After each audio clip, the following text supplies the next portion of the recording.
अर्थव्यवस्था की वे सभी गतिविधियां जो विश्व के दूसरे देशों या संस्थाओं के द्वारा संपन्न होती हैं, वैदेशिक क्षेत्र का हिस्सा मानी जाती हैं। यानी किसी अर्थव्यवस्था की वे सभी गतिविधियां जो विश्व के दूसरे देशों या संस्थाओं के साथ संपन्न होती हैं, वैदेशिक क्षेत्र का हिस्सा मानी जाती हैं। अब ये वैदेशिक क्षेत्र के हिस्से क्या हैं? तो पहला जैसे आयात और निर्यात। आयात निर्यात जो होता है वो आश्रित होते हैं एक दूसरे देश पे, एक जो लेता है और जो देता है, अर्थात एक दूसरे से लिया जाता है। व्यावहारिक में देंगे तो आदान प्रदान किए जाते हैं। हम कुछ वस्तुओं को लेते हैं और कुछ वस्तुओं को देते हैं। एक देश से लेते हैं तो उस दूसरे देश को हम देते भी हैं कुछ हमारे आवश्यकता से अधिक जो वस्तुएं होते हैं। तो इसमें आप परिभाषा को थोड़ा लिख लीजिएगा। किसी अर्थव्यवस्था की वे सभी वैदेशिक क्षेत्र की परिभाषा, वैदेशिक क्षेत्र की परिभाषा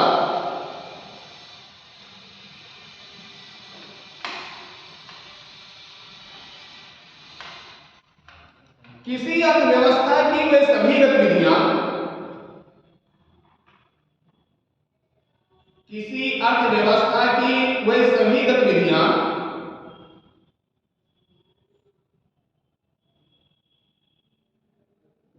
जो विश्व के दूसरे देशों, जो विश्व के दूसरे देशों या संस्थाओं के साथ संपन्न होती हैं,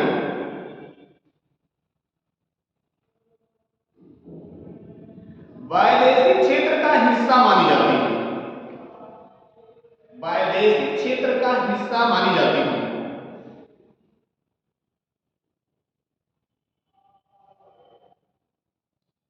अगला पॉइंट, निर्यात आयात। मतलब वैदेशिक क्षेत्र के अंतर्गत आते क्या है? तो निर्यात आयात, विदेशी निवेश, विदेशी ऋण,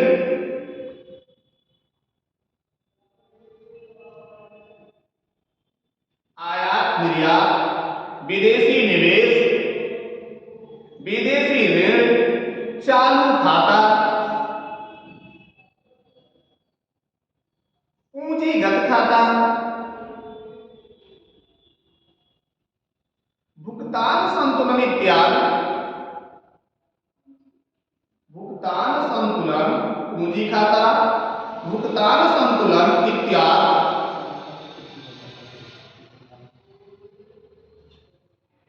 वैदेशिक क्षेत्र की महत्वपूर्ण मदे हैं।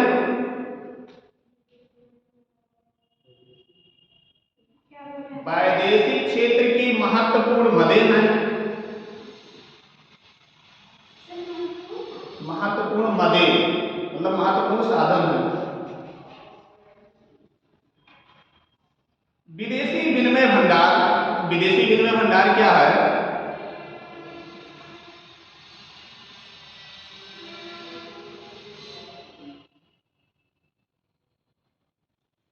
किसी अर्थव्यवस्था की कुल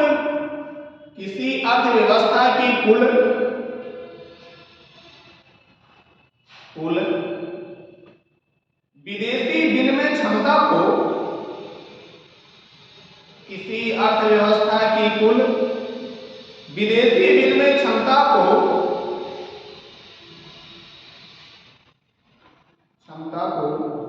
ही विदेशी विनिमय भंडार कहा जाता है। किसी अर्थव्यवस्था की कुल विदेशी विनिमय क्षमता को ही विदेशी विनिमय भंडार कहा जाता है। भारतीय रिजर्व बैंक द्वारा, अगला पॉइंट, भारतीय रिजर्व बैंक द्वारा जारी भारतीय रिजर्व बैंक की स्थापना कब हुई है? 1965। राष्ट्रीय गीत कब किया गया?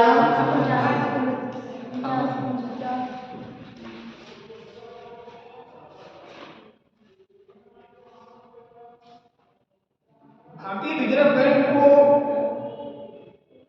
क्या कार्य होते हैं? भारतीय रिजर्व बैंक के कार्य क्या होते हैं? मुद्रा को जारी करना और जो भी मतलब बैंकों को दिशा निर्देश देने का कार्य, और फिर सर मुद्रा और फिर मतलब सर दरों को जो मतलब रजिस्टर है उसको सर बोलते हैं रेपो रेट दरों को जो सर अनुसूचित वाणिज्यिक बैंक आरबीआई उनको मतलब दिशा निर्देश जारी करती है और फिर दर निर्धारित करती है रेपो दरों का। इनकी मुद्राओं को इकट्ठा करना, इनकी मुद्राओं को आवश्यकता से ज्यादा मुद्रा आने पर को कलेक्ट करना होता है।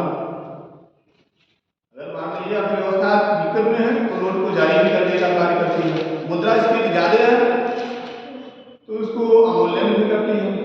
आरबीआई सर एक्ट 1934 के तहत इसका गठन किया गया था जी 1935 में सर 1 अप्रैल 1935 को मतलब इसकी स्थापना हुई। इसकी स्थापना 1 अप्रैल 1935 को की गई है, लेकिन उसे राष्ट्रीयकृत बैंक 49 में किए गए हैं। राष्ट्रीयकरण जी सर 1949। राष्ट्रीयकृत मतलब होता क्या? इसको सर गवर्नमेंट अथॉरिटी अपने अंदर मतलब गवर्नमेंट पूर्ण जो स्वामित्व में आता है गवर्नमेंट को जाता है जी ये राष्ट्रीयकरण। पहले गवर्नर जो थे सर कौन बोर्न स्मिथ आरबीआई के पहले जो गवर्नर थे ब्रिटिश जो थे पहले सर ओसबोर्न स्मिथ 1935 से 1937। चलिए इसको भारतीय रिजर्व बैंक द्वारा जनवरी 2020 तक के जनवरी 2020 तक के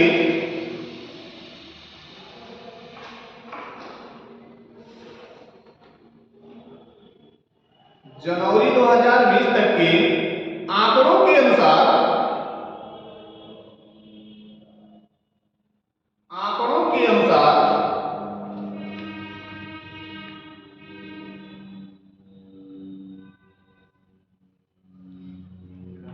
भारत के विदेशी विनिमय भंडार भारत के विदेशी विनिमय भंडार 461.2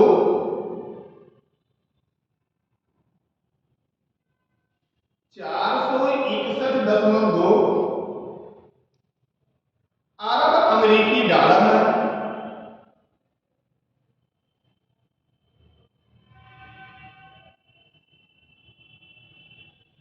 इसमें भारत का 28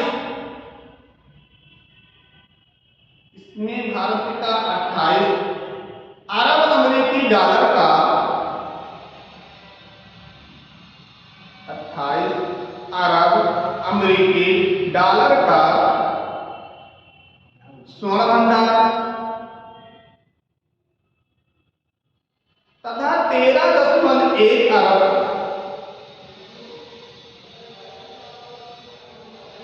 अरब डॉलर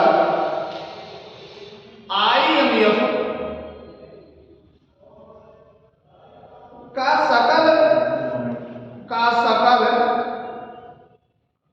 विशेष आहरण अधिकार था।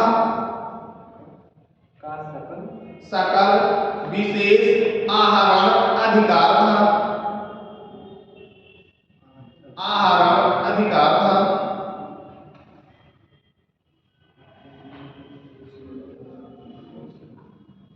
भारत को 11 महीने का अगला पॉइंट भारत को 11 महीने का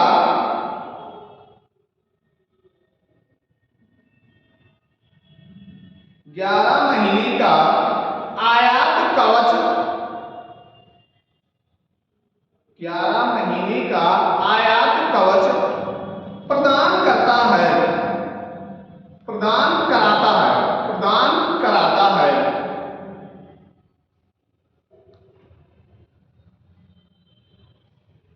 कोविड-19 के समय वैदेशिक स्थिति क्या थी भारत की? इस इसके बारे में भी थोड़ा सा लिख लेंगे। कोरोना वायरस महामारी की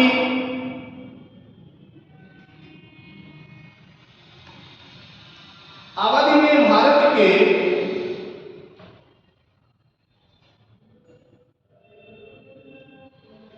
विदेशी विनिमय भंडार में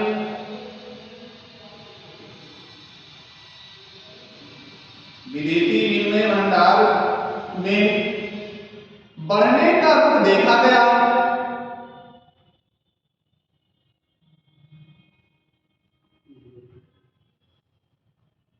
तथा आरबीआई द्वारा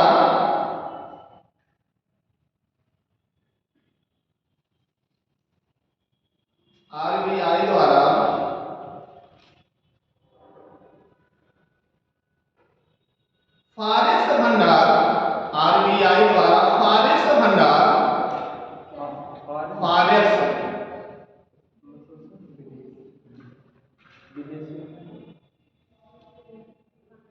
विदेशी भंडार जी फॉरेक्स भंडार जो था, विदेशी मुद्रा जो थे,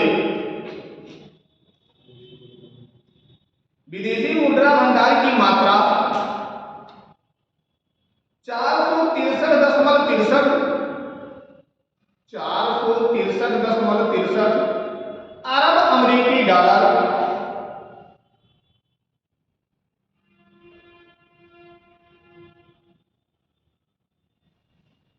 अरब अमेरिकी डॉलर स्वर्ण भंडार की मात्रा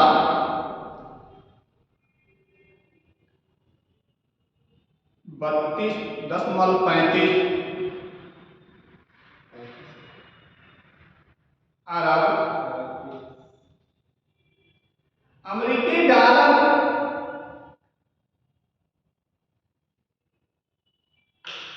एवं विशेष आहरण अधिकारों की मात्रा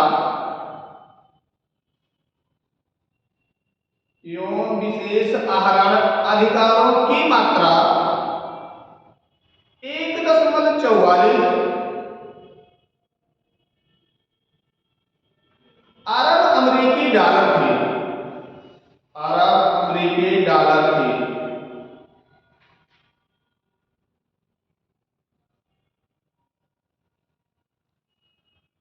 अगला पॉइंट, विदेशी विनिमय दर।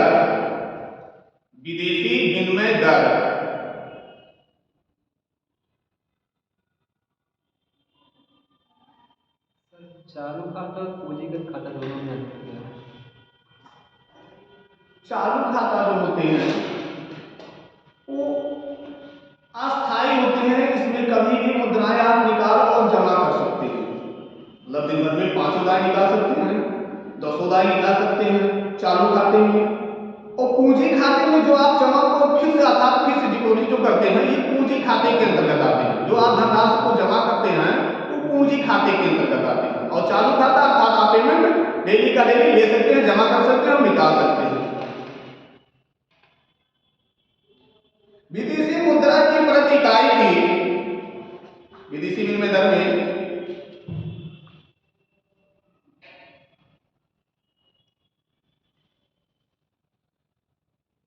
विदेशी मुद्रा की प्रति इकाई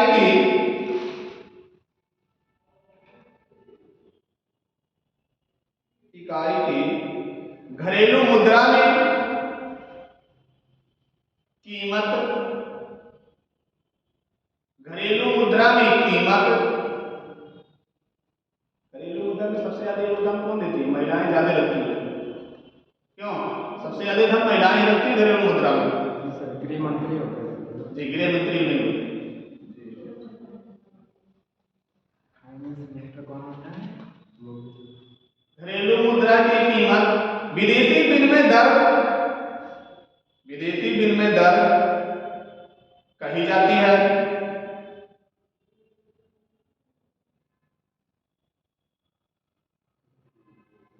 विनिमय दर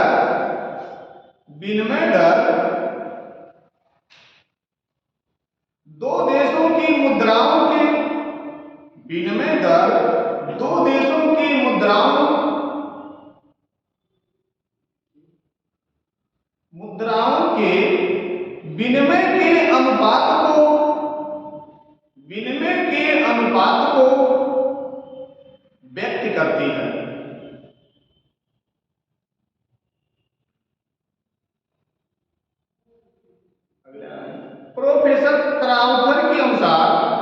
क्राउथर के अनुसार कभी कभार परिभाषा दे दिया जाता है और ये पूछा जाता है ये परिभाषा किसकी है, तो प्रोफेसर क्राउथर के शब्दों में या क्राउथर के अनुसार विनिमय दर एक देश की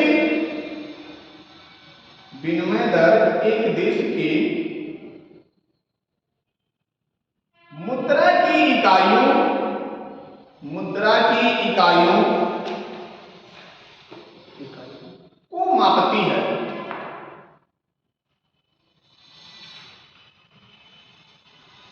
जिसे अंतरराष्ट्रीय बाजार में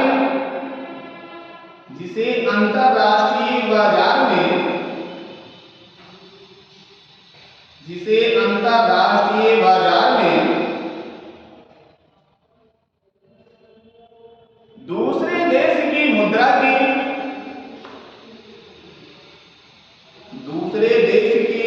मुद्रा की एक इकाई के बदले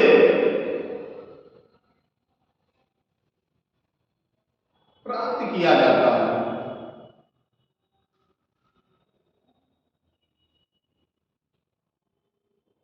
सर जैसे मतलब पहले हम लिख पाया गया है अमेरिकी डॉलर एवं विशेष आहरण अधिकारों की मात्रा 1.44 अरब अमेरिकी डॉलर है। विशेष आहरण के से मतलब क्या होते हैं, दस्तावेज होते हैं कि मतलब सर कोई नगद धनराशि होती है? विशेष आहरण जो होते हैं वो नगद धनराशि होते हैं। जैसे कि सर ठीक, विशेष आहरण का मतलब होता है नगद धनराशि उनके पास जमा रहते हैं, अर्थात फिक्स उनके पास धनराशि स्थायी प्राप्त है। जैसे कि सर बैंकों में जाते हैं तो ड्राफ्ट मिलता है जी तो सर लिखा होता है आहरण। इसका मतलब क्या होता है सर? इसका मतलब होता है कि आप जो धनराशि कोई विशेष धनराशि वास्तविक धनराशि आपकी जो है उस ड्राफ्ट के माध्यम से उस धनराशि को आप प्राप्त करना चाहते हैं। उस ड्राफ्ट से जो ड्राफ्ट आपको मिलते हैं उस ड्राफ्ट से आपको भरते हैं, उसके बाद आपको खाते से पैसे को जारी किया जाता है। मतलब सर आहरण का यही होगा कि जो मतलब धनराशि हमारे खाते में वो हम निकालें। वास्तविक धनराशि जो है उस पे मिलते हैं। मतलब जैसे 1 लाख है तो 2 हाँ, लाख। जैसे आपके खाते में अगर 1 लाख है और आप 2 लाख का उस ड्राफ्ट में भर के दे दीजिए तो मिलेगा नहीं कि वास्तविक आपका धनराशि होगा उतने ही प्राप्त दिए जाएंगे। ऐसा नहीं कि ड्राफ्ट को खारिज कर दिया जाएगा।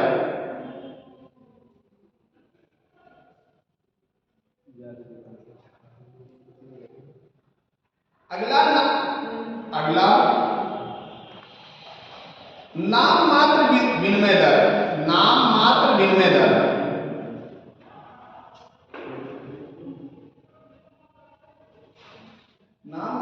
वो विनिमय दर होते हैं जो चालू खाताओं में जारी किए जाते हैं। इसको लिख लीजिए। इनकी मात्रा कम होती है, मतलब दर की मात्रा बहुत कम होती है। जी, उनकी दर की मात्रा कम है। नाम मात्र से पता चल जाएगा। चालू कीमतों पर देशी मुद्रा की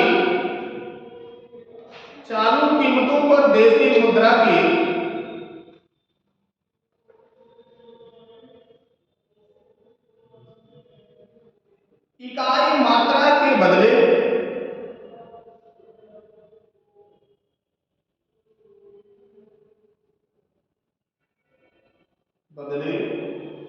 प्राप्त किसी एक देश के चालू खातों पर विदेशी मुद्रा की इकाई मात्रा के बदले प्राप्त किसी एक देश की विदेशी मुद्रा की मात्रा को नाम मात्र विनिमय दर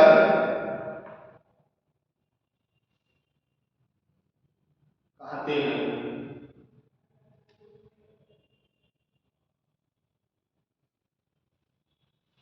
वास्तविक विनिमय दर किसे कहते हैं? वास्तविक विनिमय दर तो नाम मात्र विनिमय दर हुए। वास्तविक विनिमय दर स्थिर कीमतों पर देशी मुद्रा की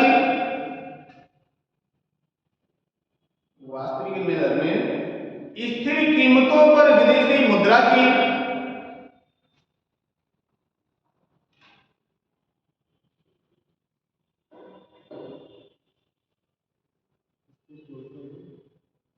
विदेशी मुद्रा की इकाई मात्रा के बदले, इकाई मात्रा के बदले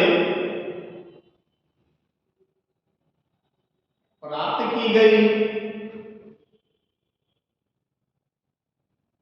बदले प्राप्त की गई विदेशी मुद्राओं की औसत, विदेशी मुद्राओं की औसत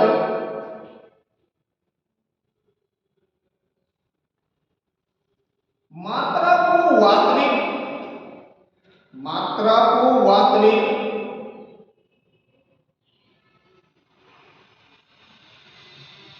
प्रभावी विनिमय दर कहते हैं, प्रभावी विनिमय दर कहते हैं।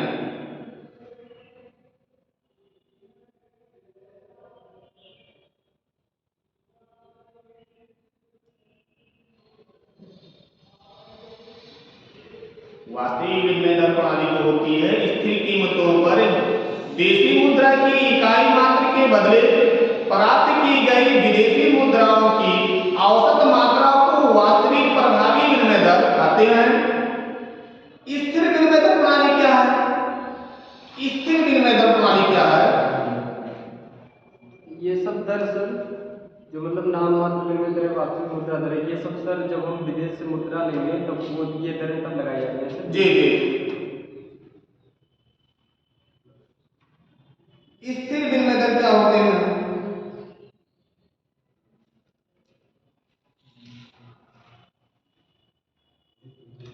स्थिर विनिमय दर प्रणाली में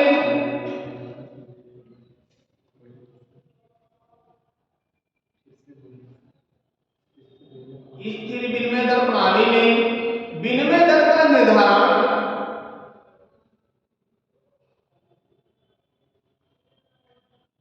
विनिमय दर का निर्धारण सरकार द्वारा की जाती है।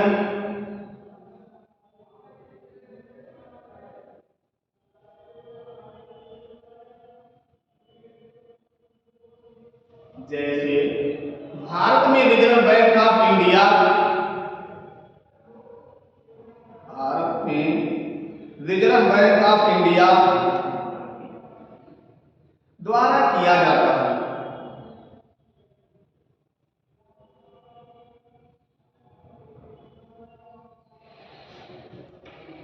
अगला एग्जाम में बहुत पूछे जाते हैं। परिवर्तनशील या तैरती विनिमय दर प्रणाली, परिवर्तनशील या तैरती विनिमय दर प्रणाली, तैरती विनिमय दर प्रणाली। क्वेश्चन आते हैं कि तैरती विनिमय दर प्रणाली क्या है, क्वेश्चन करके आते हैं। तो परिवर्तनशील विनिमय दर प्रणाली में, परिवर्तनशील विनिमय दर प्रणाली में विनिमय दर का निर्धारण, क्योंकि इसकी कीमत का निर्धारण, तैरती विनिमय दर प्रणाली का कीमत का निर्धारण बाजार से किया जाता है।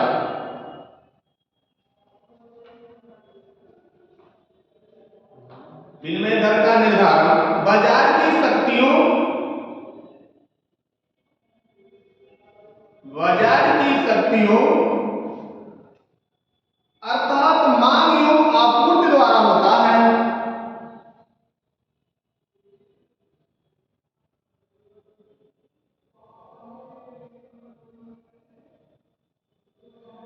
तैरती विनिमय दर प्रणाली में, तैरती विनिमय दर प्रणाली में विनिमय दरों में जो परिवर्तन, तैरती विनिमय दर प्रणाली में विनिमय दरों में जो परिवर्तन अपने आप आता है, जो परिवर्तन अपने आप आता है,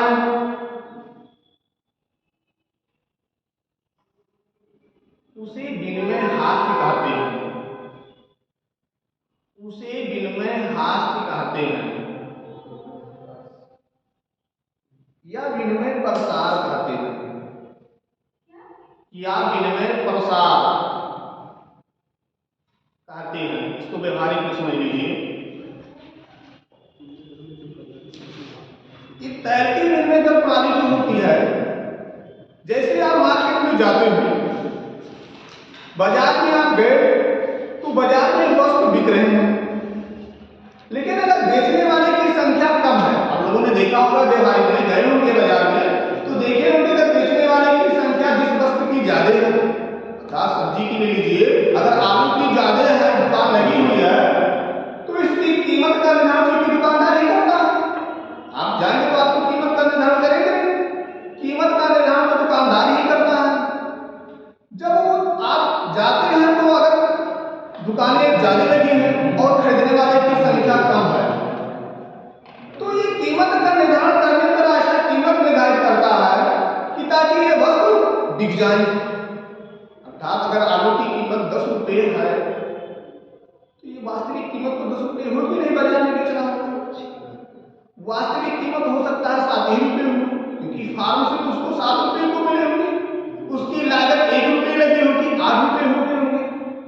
हो सकता है वो मार्केट में उतरा हो 10 रुपये बेचने के लिए, लेकिन खरीदने वाले की ग्राहक कम है और बेचने वाले ज्यादा है। अगर ये ऐसी कंडीशन आते हैं तो ये कीमत तुरंत गिरा देता है, 10 की बजाय 9 पर ही कीमत को बेचता है, अर्थात अपनी कीमत निर्धारण 9 रुपये में किया है। लेकिन अगला जो मूल्यह्रास प्राप्त होते हैं, जैसे आप लोगों ने लिखा मूल्यह्रास होते हैं, तो मूल्यह्रास का मतलब होता है कि वो कीमत का निर्धारण 10 रुपये किया है, घर से चला है 10 रुपये, केवल बाजार में दुकान रखने वाले 2 व्यक्ति, खरीदने वाले 1000 की संख्या, तो ये क्या करता है अपनी कीमत को बढ़ा देता है, अर्थात वो 12 रुपये कीमत कर दिया। तो 12 रुपये जो कीमत क्या है 1 किलो पर 12 रुपये, अर्थात वो 10 रुपये उसकी प्रॉफिट होती थी, लेकिन विक्रेता कम थे और क्रेता ज्यादा थे। इन दोनों की वजह से उसने क्या किया, कीमत को बढ़ा दिया, अर्थात जो 2 रुपये बढ़ाए हुए हैं वो 2 रुपये मूल्यह्रास के अंतर्गत आते हैं, अर्थात ये 2 रुपये वास्तविक कीमत से ज्यादा है। बात समझ में आई कि नहीं है? वास्तविक कीमत से जो मूल्य बढ़ा रहेगा वही मूल्यह्रास मिल जाएगा।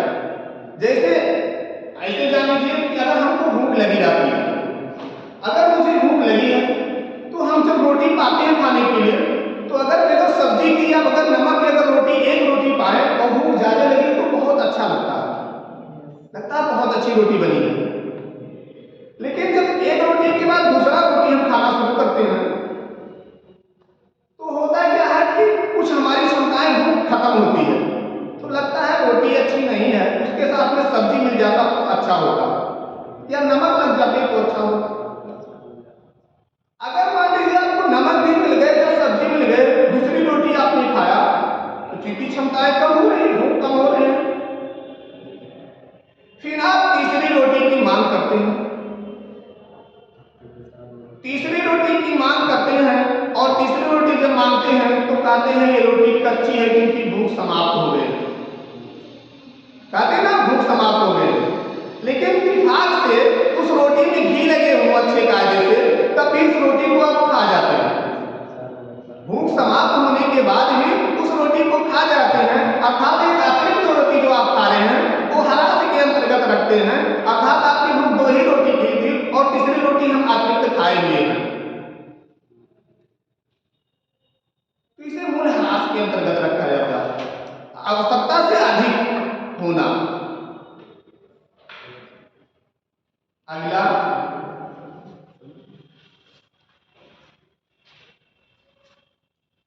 भारतीय रुपये का अवमूल्यन कब किए गए हैं, कितने बार किए गए हैं? भारतीय रुपये का अवमूल्यन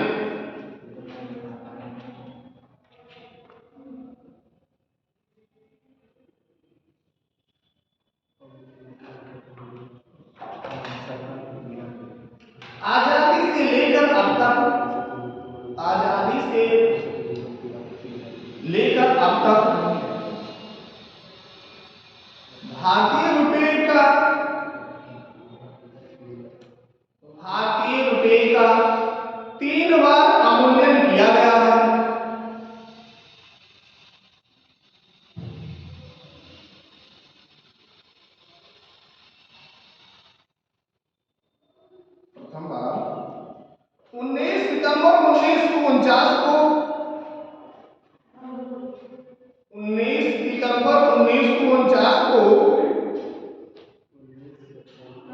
1949 को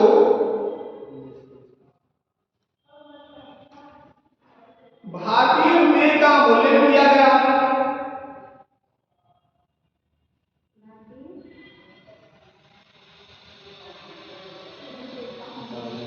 भारतीय रुपये का मूल्य किया गया क्योंकि आजादी के तुरंत बाद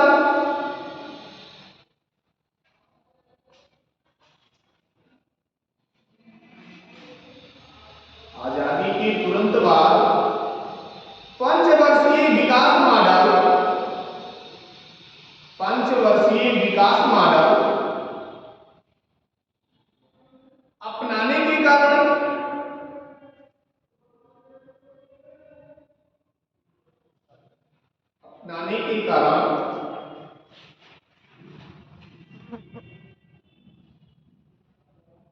भारत पर विदेशी ऋण का भार बढ़ गया था।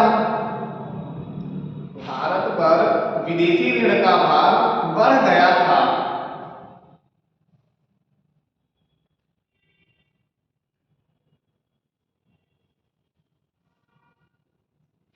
दूसरी बात,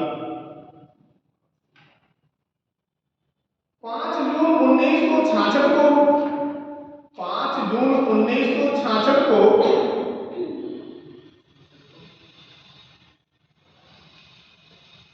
रुपए का आंदोलन किया गया।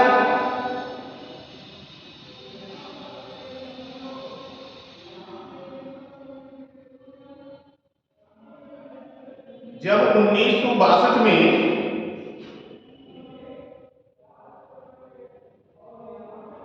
चीन के साथ युद्ध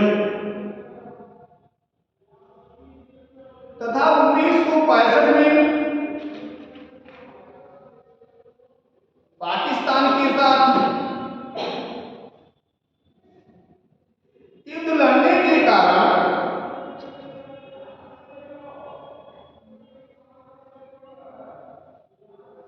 तथा देश में बड़े सूखे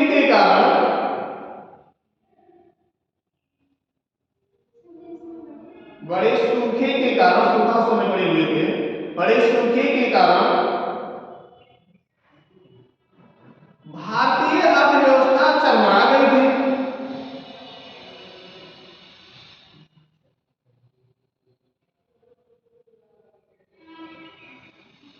अर्थव्यवस्था को सही करने के लिए तुरंत हम मुद्रा को जारी नहीं कर सकते हैं। अगर अर्थव्यवस्था को सही करना है तो मुद्रा को हम तुरंत जारी नहीं कर सकते हैं। हम करते क्या है, हम मुद्रा कर्जा लेते हैं। तो कर्जा तो कोई देश देगा नहीं, तो कर्जा हम लेते हैं विश्व बैंक से। तो विश्व बैंक है क्या? ये सर एक संगठन है। विश्व बैंक एक संगठन है। कई देशों ने मिलकर एक संगठन बनाए हुए हैं कि अगर जिस देश की आवश्यकता पड़ेगी वहां से वो पैसा लेगा, लेकिन अगर समय से उसका भुगतान कर देगा तो कोई ब्याज नहीं देना पड़ेगा, और समय से अगर भुगतान नहीं करेगा तो उसको भी उस देश को ब्याज देना पड़ेगा। तो लोग विश्व बैंक से कर्जा ले लेते हैं।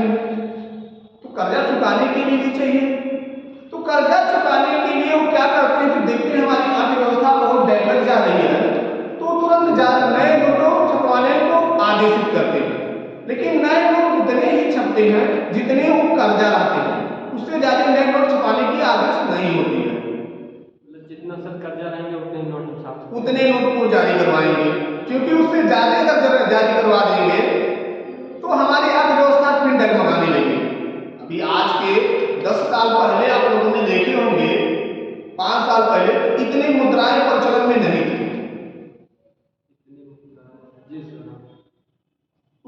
बहुत ही कम मुद्रा थी। हमने स्वयं में कहा है, आप लोग आज पढ़ने आ रहे हैं ग्रेजुएशन में या पोस्ट ग्रेजुएशन में पहुंचे हैं, आप लोग की जेब में 2-2, 400, 500 रुपए आते होंगे। लेकिन जब हम लोग जाते थे तो हम लोगों की जेब में ये सोचा जाता था कि रूम का खर्चा और रहने की व्यवस्था कैसे सुचारू रूप से चला लिया जाए, वही बहुत है। आज के 5 साल पहले मुद्राएं कम प्रचलन में थी, 10 साल पहले 5-10 साल पहले प्रचलन में कम थी, लेकिन इस समय मुद्रा ज्यादा प्रचलन में आ जा रही है। और यही कारण है अर्थव्यवस्था को डैमेज होने का सबसे बड़ा। लोग कार्य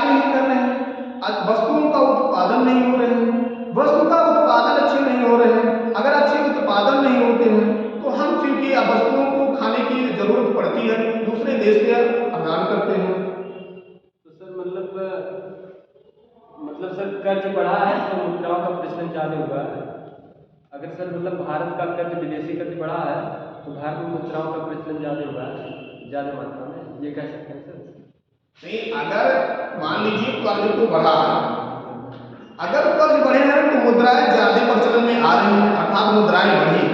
मुद्राएं घटी थी तो चूंकि मुद्राएं घटी थी तभी हमने कर्जा लिया, लेकिन कर्जा लिया अर्थात कि हम नए प्रचलन में नए मुद्राओं को लाने के लिए, क्योंकि कर्जा को अदा नहीं कर पाते हैं तो इतनी मुद्राओं को जारी करते हैं, लेकिन विश्व बैंक को जमा करने के लिए, ना कि अर्थव्यवस्था को चलाने के लिए। तो जैसे कि हम कहीं पे सर मतलब पढ़े थे लेकिन मतलब सेटिस्फाइड नहीं है अभी, जाके सर मतलब देखेंगे फिर वहाँ पे सर ये रहता है कि मुद्राओं की जारी करने के लिए हमको मतलब उतने गोल्ड रखना पड़ता है, गोल्ड जी, उतना रखना पड़ता है कि मतलब जैसे कि तब मतलब तब आरबीआई जो है वो रेट जो होते हैं, जैसे हम कर्जा लेते हैं, जैसे आप व्यापारिक में चले जाइए, अगर आप बैंक से कर्जा लेने जा रहे हैं, अभी वहाँ पे छोड़ दीजिए, अगर आप कर्जा लेने जा रहे हैं बैंक से, तो बैंक क्या करता है, आपसे कोई सामान गिरवी रखता है जी सर, कि कोई वस्तु गिरवी देगी। बॉन्ड वगैरह। गिरवी का तात्पर्य होता है जितने आप पैसे को लेंगे उससे ज्यादा के सामान आपको गिरवी रखना पड़ेगा। इसलिए गिरवी रखवाए जाते हैं क्योंकि कारण है कि आप कहीं निर्भाग्य से पैसे को ना जमा कर पाए तो हमारा मूलधन जुड़ने ना पाए, तो इसीलिए उतने वस्तु को गिरवी, जैसे आप जिस बैंक से जब कर्जा लेते हैं तो आपको कुछ चीज को गिरवी रखना पड़ता है, जैसे आपने कहा कि सोने को गिरवी रखना पड़ता है, तो ऐसे सोने को कोई मुद्रा को आपको रखना पड़ेगा गिरवी, और उससे मुद्रा रखने के बाद ही आपको इस बैंक से कर्जा जारी किए जाते हैं। जैसे कि सर क्वेश्चन हमारा ये था कि सर जैसे कि आप सर बताएं कि मतलब अगर कर्ज मतलब विश्व बैंक मतलब भारत का अगर कर्ज विश्व बैंक की तरफ अगर बढ़ रहा है तो सर मुद्राएं को जारी करता होता है जी, तो सर क्या मतलब अगर इंपुट में आ गया क्वेश्चन कि भारत का कर्ज मतलब भारत में मुद्राओं का प्रचलन इस समय मतलब आज के 5 साल की तुलना में इस समय जो वर्तमान स्थिति है ज़्यादा है, तो क्या आप कह सकते हैं कि भारत का मतलब विश्व स्तर पर कर्ज बढ़ा है? ये सर कर्ज बढ़ा नहीं, कर्ज नहीं बढ़ा, ऐसा नहीं कह सकते हैं, मुद्राएं बढ़े हैं। ऐसा नहीं है कि विश्व बैंक में कर्ज अगर ज्यादा हो तो हमारे यहाँ पक्ष में मुद्राएं ज्यादा, ऐसा कुछ नहीं, ऐसा नहीं है। फिलहाल आज की हाल देखिए तो कर्जा तो हमारा चूंकि अभी भी है लेकिन पहले की अपेक्षा कम है अर्थव्यवस्था पे। और सर अवमूल्यन के लिए सर नीतियाँ क्या अपनाती है सरकार, जैसे कि अवमूल्यन लाना हो तो फिर पहले प्रोसेस क्या रहेगा? अवमूल्यन करने के लिए, अवमूल्यन करने के लिए तात्पर्य होते हैं कि जब हमारे यहाँ कोई संकट पड़ते हैं, जैसे कोई संकट पड़ गया तो संकट पड़ने के चूंकि जब संकट पड़ते हैं तो अर्थव्यवस्था को सुधारने के लिए हम नीतियां बनाते हैं कि अर्थव्यवस्था को सुधारा कैसे जाए, अर्थात अब जीविकापार्जन के लिए कोई व्यवस्था होनी चाहिए। तो अवमूल्यन में हम ये चीज करते हैं कि मुद्राओं को जारी करते हैं, मुद्रा की औसत को बढ़ाते हैं, तो हम आदेशित करते हैं कि नई मुद्रा को जारी, ये हम कर्जा नहीं ले रहा था उस समय क्यों अवमूल्यन में हम करते हैं क्योंकि हमारी अर्थव्यवस्था डैमेज है, अर्थव्यवस्था को सुचारू रूप से चलाने के लिए हमें नई मुद्राओं को जारी किया जाए।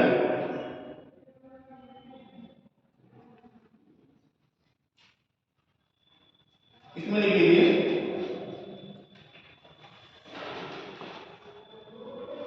भारतीय अर्थव्यवस्था चरमरा गई थी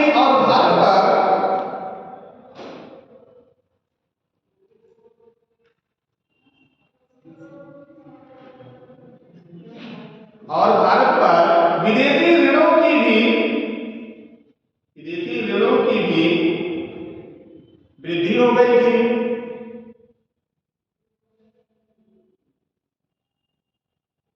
अगला कीजिए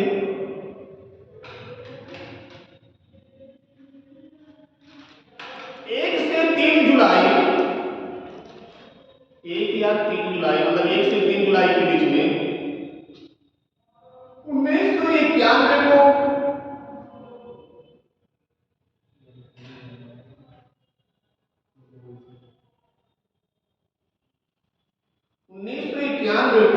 तीसरी बार रुपए का अवमूल्यन किया गया, तीसरी बार रुपए का अवमूल्यन किया गया।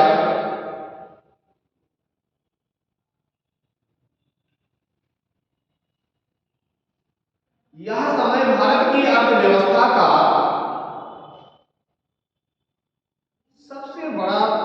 सबसे बुरा दौर था, सबसे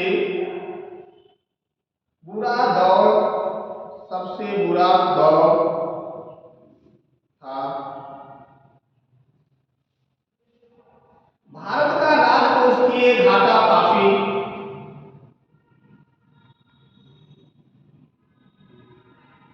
बढ़ गया था, घाटा काफी बढ़ गया था।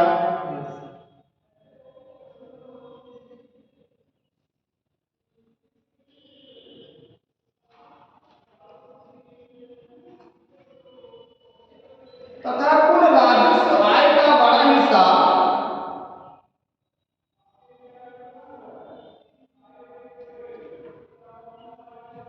कुल राजस्व आय का बड़ा हिस्सा ब्याज की अदायगी में, ब्याज की अदायगी में, अदायगी में मतलब अदा करने में, ब्याज को अदा करने में जा रहा था।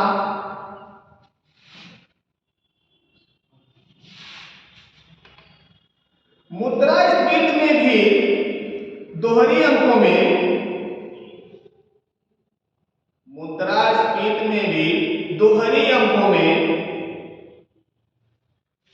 वृद्धि जारी थी।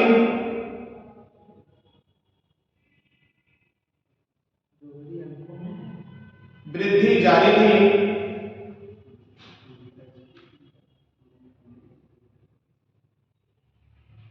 इन समस्याओं से निपटारा पाने के लिए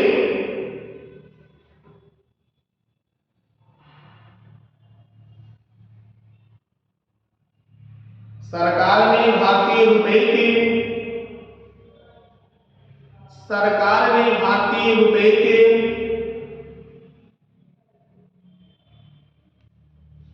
मूल्य में कटौती की।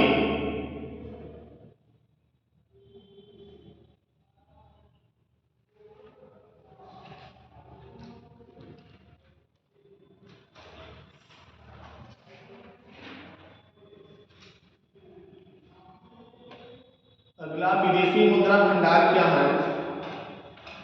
विदेशी मुद्रा भंडार क्या है?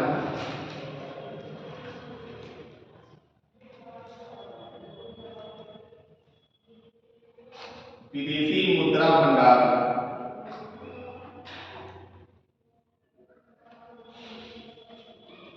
किसी अर्थव्यवस्था के समय,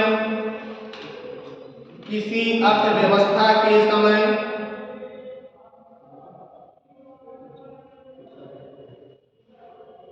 विशेष में कुल विदेशी मुद्रा को, किसी अर्थव्यवस्था के समय विशेष में कुल विदेशी मुद्रा को, किसी अर्थव्यवस्था के समय विशेष में कुल विदेशी मुद्रा को ही विदेशी मुद्रा भंडार कहते हैं। विदेशों में ऐसा कि विशेष किसी अर्थव्यवस्था के समय विशेष में कुल विदेशी मुद्रा को ही विदेशी मुद्रा भंडार कहा जाता है। इसका मतलब क्या है?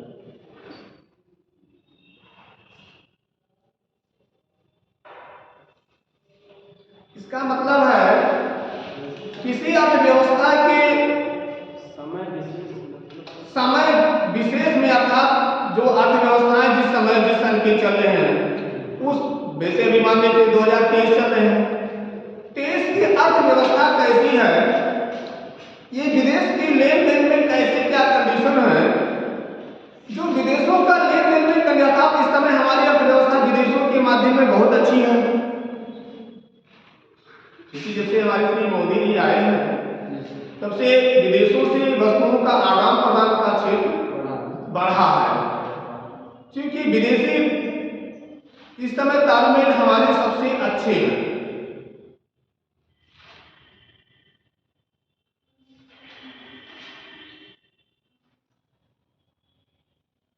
अब विदेशी विनिमय बाजार क्या होते हैं? विदेशी विनिमय बाजार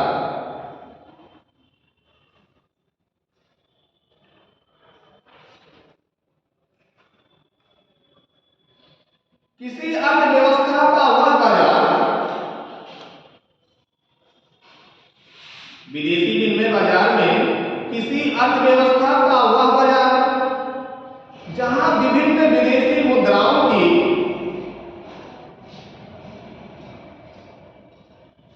किसी अर्थव्यवस्था का वह बाजार जहां विभिन्न विदेशी मुद्राओं की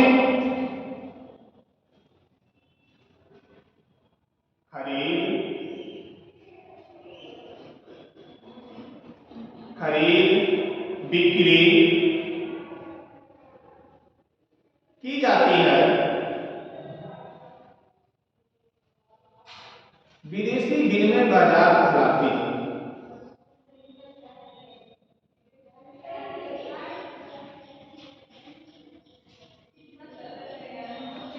अगला, यह बाजार एक मुद्रा से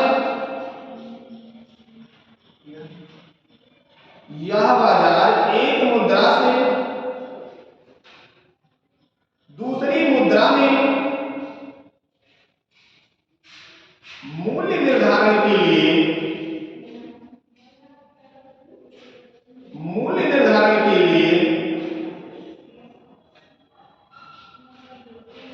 एक संस्थागत व्यवस्था है।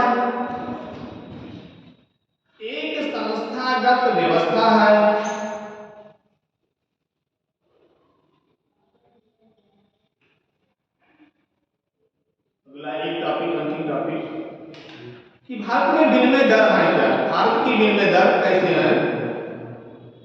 तो भारतीय मुद्रा व्यापार, भारत में विनिमय दर जो है कब से स्टार्ट हुए? तो भारतीय मुद्रा रुपए ऐतिहासिक तौर पर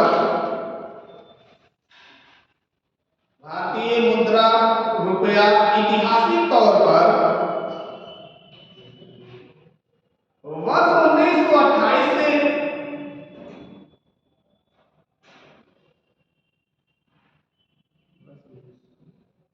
28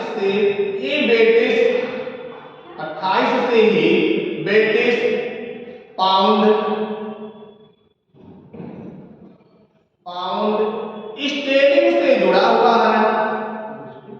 पाउंड स्टेरिंग, जी, स्टेरिंग से जुड़ा हुआ है। यह व्यवस्था वर्ष 1948 तक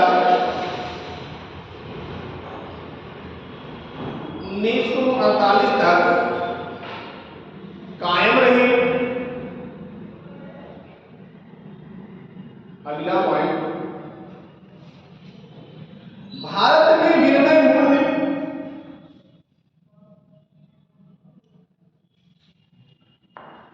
स्वर्ण या यूएस डॉलर में संयुक्त राज्य अमेरिका डॉलर में तय होने लगा।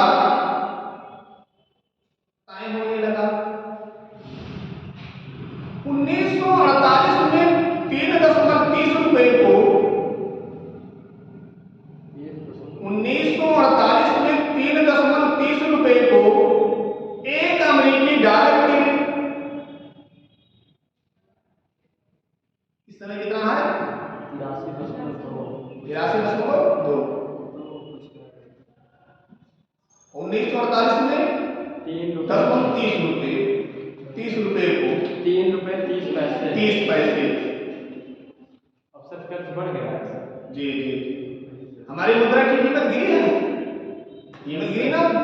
जी सर, लेकिन कहते हैं सर, लेकिन कह रहे थे वो सर इंटरव्यू देख रहे थे, कहते हैं डॉलर की मतलब कीमत बढ़ी है। कीमत बढ़ी है अमेरिका के माध्यम में। हाँ, उसके बाद पहले और डाउन थे। इस समय कुछ बढ़त में आए हुए हैं, लेकिन उसके पहले और डाउन में थे।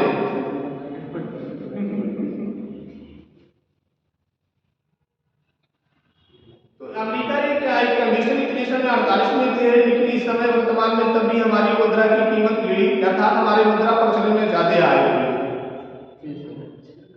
चलिए और अगले दिन